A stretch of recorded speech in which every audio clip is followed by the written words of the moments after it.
Olá pessoal, tudo bem com vocês? Hoje eu vou, depois de um longo tempo sem fazer vídeo, eu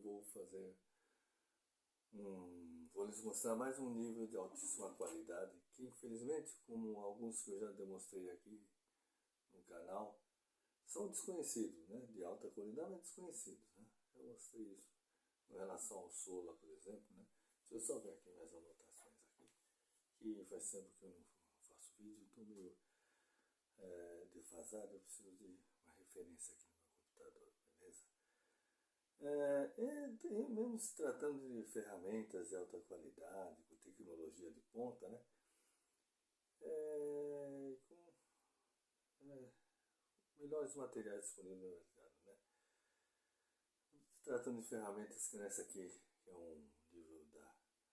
Aqui, ó, que está ao contrário, que eu estou fazendo, filmando no selfie, né? É o BMI, tá? É uma firma alemã, conceituadíssima, tá? Embora não seja muito assim conhecida, não são entre nós aqui, como deveria, mas é muito conceituada. Se entrar em minúcia de nomes, datas históricas, digamos que o seu nome, BMI, provém do alemão Bayerische Massindustrie, quer dizer, indústria de artefatos de medição da Baviera. Né? Bayer, quer dizer Baviera, tá? Então, vou ler minhas anotações aqui, tá bom? Então, de origem alemã, da região da Baviera, como eu já falei, e todas as empresas alemãs que têm nomes compostos e substantivos em palavras longas, têm seus nomes comerciais abreviados em suas siglas, como por exemplo BMW, né? Famosos automóveis, né? Que é Bayerische Motorenwerk, né? Então, vamos lá. Vamos falar sobre a BMW.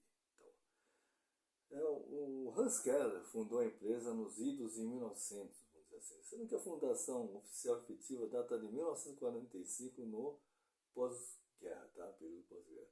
Então essa ferramenta aqui tem mais de 70 anos, digamos assim, né, de existência, tá bom? Isso também é um sinal que, por essa longa duração, é um sinal que ela está muito ativa no mercado e se perdurou até hoje é porque tem qualidade, tá bom? Então, digamos assim, né? Como eu disse, Bayern significa estado da Baviera, enquanto Bayer significa pessoa da Baviera, tá? A gente não confunde algumas coisas aqui. Se temos de passar algumas datas importantes da empresa, tá bom? 1986, passaram a reforçar com flextop, né? Um material plástico, né? Flexível, as extremidades de suas fitas métricas, né? Evitando possíveis rupturas, tá bom? Aqui devemos ter em mente que a BMI é uma empresa especializada em ferramentas de medição.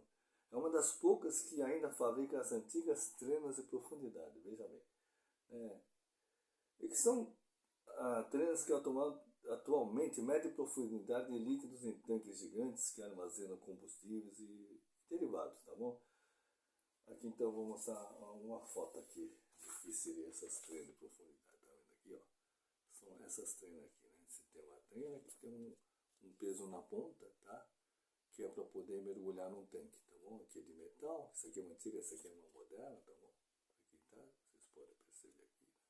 Tem o peso aí aqui na ponta, tá? Né? Pode ver aqui, ó, o peso está ali, tá bem? Então isso aqui então, treino de profundidade, tá? Então aqui é interessante, né?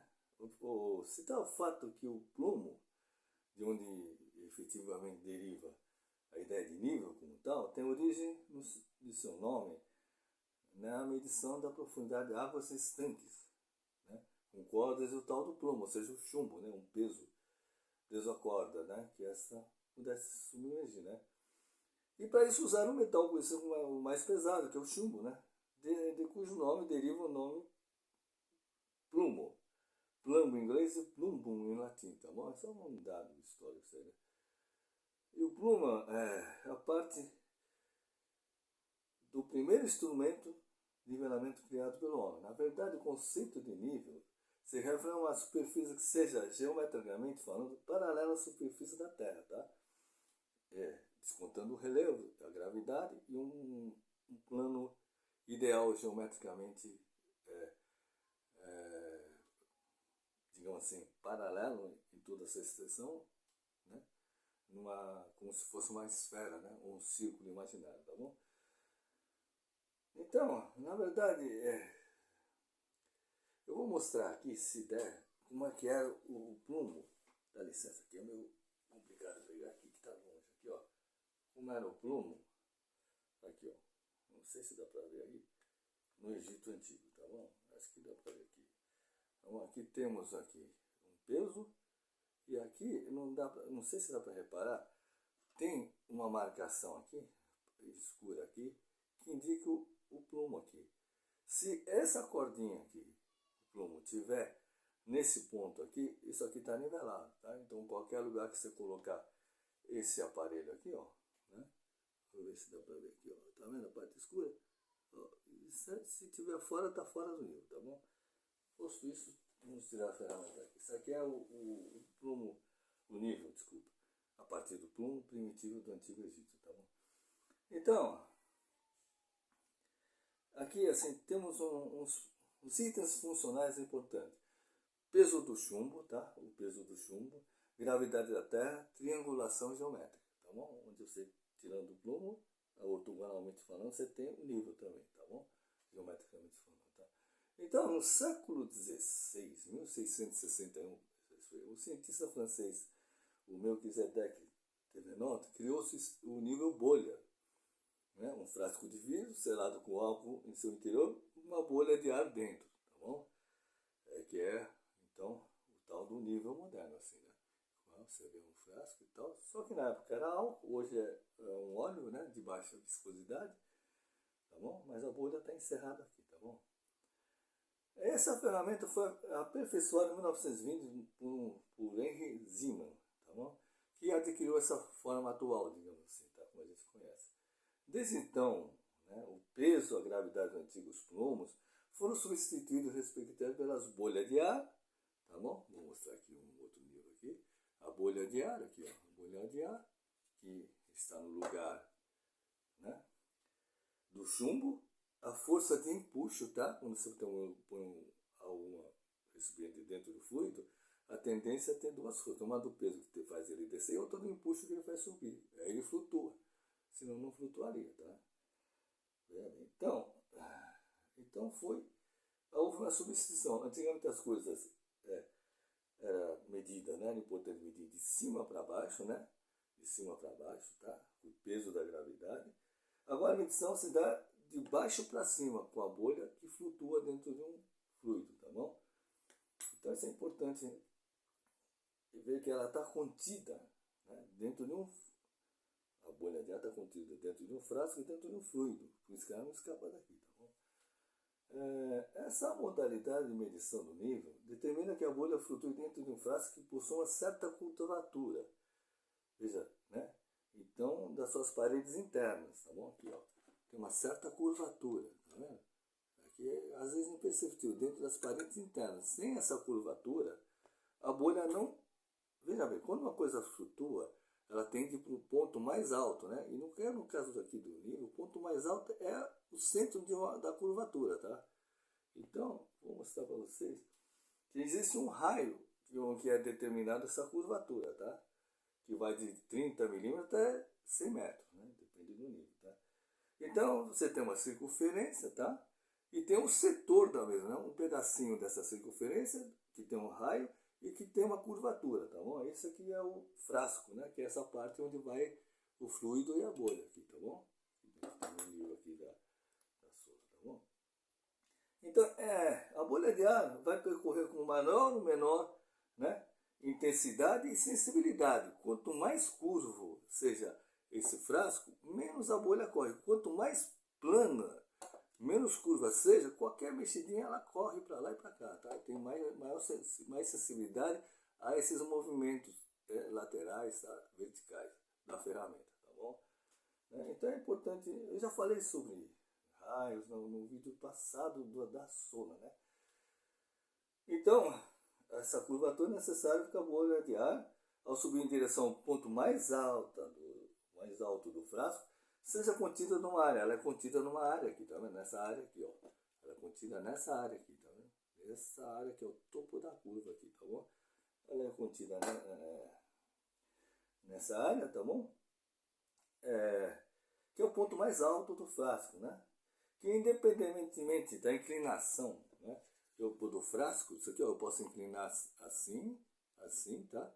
Ela sempre vai para um lugar mais alto aqui, vai para a curva aqui, né? Entendeu? Tanto aqui no nível, quando coincide esse ponto alto com essas balizas, que são essa parte verde aqui, quando ela fica no meio dessas duas balizas, quer dizer que além de estar no ponto mais alto, ela está no nível. Tá bom? Então é isso, né? Então já está estudando. Então isso aqui já falei muito sobre isso, né?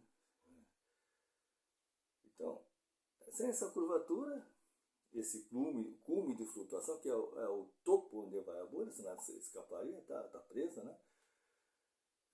Sem isso aí ia se tornar instável, não ia poder parar, porque não ia ter um ponto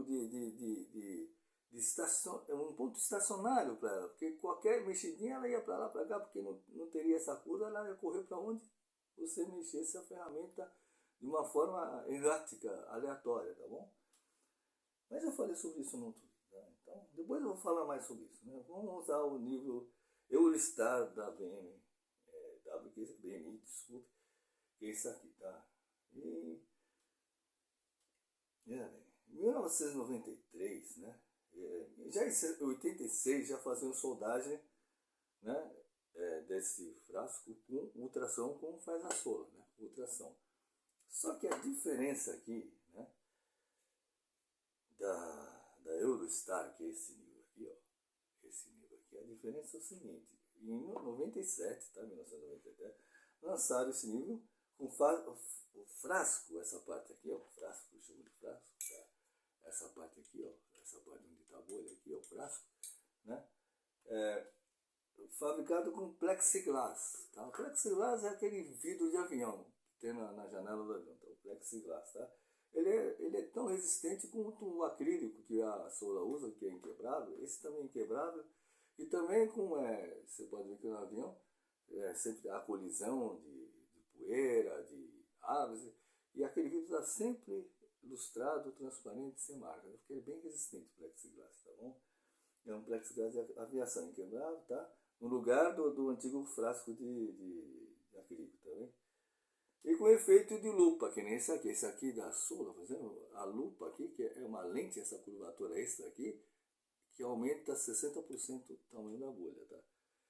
Esse aqui só aumenta 20%, tá? A sensibilidade desse livro aqui é de 5,5 milímetros por metro, tá? A variação aqui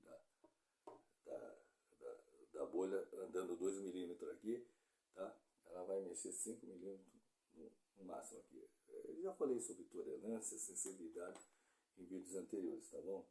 Então é o seguinte, então, também passou a soldar com tração o frasco na própria carenagem aqui, ó, da ferramenta, tá? Não só a solda interna do líquido aqui, da bolha, mas aqui foi soldado isso aqui no próprio corpo do alumínio, tá? Você pode ver que o da sola não é soldado, ó, tá vendo aqui? Aqui tá aberto para vocês verem, ó. Tá aqui, ó, ele é encaixado só, tá? Esse aqui da BMI é inédito, esse processo é soldado aqui, tá? Então, mas como é que isso aqui por que esse método de soldagem aqui, né, é inovador, né? Por exemplo, você soldar o frasco e a ferramenta juntos. Por quê? Porque é o seguinte, né? Isso aqui, o que é inovador? O frasco e a ferramenta são soldados com o frasco em branco, nada inscrito aqui, tá? Não tem nada, ele vai em branco, tá? Quando ele é soldado aqui. Por quê? Depois que ele é nivelado e alinhado com o computador, é que vem o laser e faz essas marcações aqui, esses aros aqui, tá vendo? Esses aros aqui, tá vendo? Depois que vem, entendeu? Isso é inovador. Por que isso é bom? Porque qual a vantagem disso? É assim, uma vez que o frasco, tá, e o corpo da ferramenta, né, estão centralizados em modo uniforme pelo computador, não há necessidade de ajustá-lo depois separadamente. Então eu fiz aqui o frasco e tal, depois eu vou acertar aqui, aí eu tenho que calibrar isso aqui também. Não, mas já foi feito antes a solda aqui, os dois estão juntos, depois vem o laser e marca aqui, já com o computador, né, alinhando e centralizando. Isso é um trabalho só. Tá? Por isso que tem um sistema de visualização inédito da BMI. Eu vou mostrar daqui a pouco, tá bom? Então evita qualquer defeito de montagem que pode eventualmente ocorrer quando você monta essa parte aqui, nessa parte, essa parte nessa parte, que pode existir um desvio mínimo e dar uma distorção no nível, tá? No nivelamento, tá bom? Então, outra coisa aqui, ó, geralmente isso aqui tem entre 1 milímetro e 2 milímetros de espessura, é bem pesado em comparação aos outros níveis, tá? E depois tem outro, se você pegar a linha de ponta dele, ele tem essa estrutura aqui, ó, vou mostrar para vocês, tá vendo aqui, ó? Tem várias câmeras aqui, ó, tá vendo? Numa peça só, para reforçar, para que não haja nenhuma distorção, assim, nesse sentido, uma torção da ferramenta, tá bom? Esse é um ponto importante, tá bom? Então, vamos aproveitar a ocasião para comparar com o da Sola. Essa visualização tem uma diferença muito grande aqui, ó. No frasco Focus, que chama isso aqui, o Focus, o que é? Esse frasco com essa balizamento aqui, a baliza verde, para dar um contraste da bolha. E já falei no vídeo anterior, quando se aproxima aqui, ó, não sei se dá para ver, essa cor do verde reflete na beirada da bolha, aí você tem uma visualização melhor. Só que você pode ver que tem uma distância, sempre, né? Quando você centraliza assim, é difícil aqui, eu estou suspeito. Mas existe uma distância entre a borda dessa parte verde e a borda da bolha. Existe um distanciamento, tá bom? Esse é o sistema da Sola, tá? Então ele usa contraste óptico, é sempre óptico aqui, de cores, né? Também de luminescência do líquido, tá? O líquido geralmente você enxerga melhor no escuro, isso aqui, do que outros níveis. E no fundo aqui tem um espelho, digamos assim, uma placa metálica, assim, digamos assim, opaca, tá? Para que haja uma luz difusa, para não refletir diretamente a luz e vier um facho na tua cara. Então, uma luz difusa, porque não é polido, tá bom? É translúcido, é opaco, tá? O metal. Então, isso aqui é tudo em cima, né, da luz, tá? Lupa de aumento, tudo em cima do óptico, tá? Agora, o balizamento da BMI se baseia na centralização geométrica e mecânica da bolha. O que é no ponto zero? O que eu quero dizer com isso? Ó? Se vocês observarem aqui, ó, vocês vão ver que tem dois riscos fininhos que tocam a beirada da bolha. Elas tocam, não só centralizadas, mas tocam, né, a beira da bolha. Por que isso? Porque é como se fosse uma caçapa aqui, um encaixe. Você olhou aqui, encaixou, tocou as bordas, está nivelado. Não precisa ficar procurando aqui por meio milímetro cada lado. Aqui nesse aqui, você vê aqui meio milímetro cada lado. Será que está centralizado? Acho que tem um décimo de segundo. Não. Esse aqui bateu aqui, ó. Você bateu aqui. Encaixou entre esses, tocou as beiradas, está nivelado. Então aqui você vê aqui, dá um toque leve, ó, já nivelei. É mais rápido, tá? Esse é o sistema já no ponto zero, que é o encaixe. Depois tem mais dois aros, ó, de cada lado, você está para ver, que são porcentagem, 1%, 2% da inclinação. Você pode medir essa inclinação também, tá? Né? Para alguma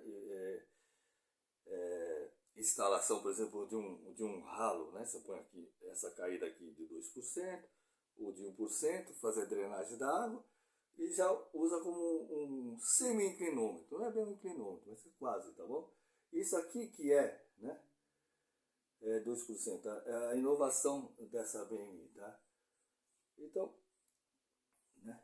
Vamos falar um pouco do raio aqui, né? A diferença que dá o raio. Nós temos uma foto aqui, ó. Temos 3 níveis aqui, ó. Né? O da BMI e mais outros dois. Ó, esse aqui, a bolha está tocando aqui na lateral. Aqui está quase passando. E aqui passou muito. Por que passou muito no BMI? Porque o raio do BMI, esse aqui é 250, esse é 200 de raio. Esse aqui é 1 metro de raio. Então o que acontece? Num raio maior, a bolha, aqui, ó, num raio maior, qualquer movimento, a bolha mexe. Num raio muito pequeno, né, assim, você pode até mexer assim, a bolha não escapa daquele setor, porque ela tem a dificuldade de se mover, que é muito curvo. Ao passo que num raio de 1 metro, é quase que plano. Então qualquer mexida vai. Por isso que esse aqui apesar de parecer que está nesse nível, não está, porque se você pega no raio maior, está completamente fora. Não está nem dentro da baliza. Aqui os dois estão dentro praticamente da baliza, aqui, tá vendo o risco? Né? Estão dentro desse risco. Esse aqui está completamente fora, porque esse aqui tem maior sensibilidade e detecta o movimento real, né, da superfície, a bolha, o movimento real que a bolha faria numa superfície, ao passo que aqueles outros não detectam porque o raio é menor. Então, o que acontece? Níveis de baixa qualidade, eles se valem desse truque aqui. Eles fazem um nível com um raio, né, mais curto, uma curvatura mais fechada. Então, quando você mede, tá nivelado. Mas se você pegar um nível mais preciso, você vai colocar não está nivelado. Então você pode passar para frente um nível que aparentemente está nivelado, mas que na verdade tem diferença. Se você pegar um nível mais acessível, você vai ver que não está nivelado, percebe? Então passa. Então você tem muito de nível por aí que não está centralizado, não está nivelado, mas aparece a bolha no centro. Você fala, está no nível. Aí você pega um nível que nem o da BMI excelente, você fala, pô, isso aqui não está no nível. Né? Então quando o cara pega, tem um exemplo aqui, né? Por exemplo, que o cara pega um nível BMI robusto, mais preciso, e pôs um quadro na parede. Quando ele foi ver, o quadro parecia que estava fora de nível. Mas não era a casa, a parede, o teto que estava todo fora de nível. Mas quando ele pegava um nível pequeno e punha lá, ele acertava, aí coincidia com o teto e não tinha desnivelado. Quando ele põe um nível mais preciso, a casa toda ele percebe que estava desnivelado. Você vê que então é importante uma construção, né, mais delicada, você ter esse nível, né, mais preciso, tá bom? Futuramente eu vou fazer mais um vídeo para mostrar para vocês como é que vocês fazem para escolher, por exemplo, pega um nível qualquer, tem um truque que você faz, você sabe exatamente qual é o raio, né, o comprimento, o raio e a curvatura desse nível, só tendo uma trena na mão, tá? Futuramente eu vou mostrar isso para você. Por hoje é só, muito obrigado.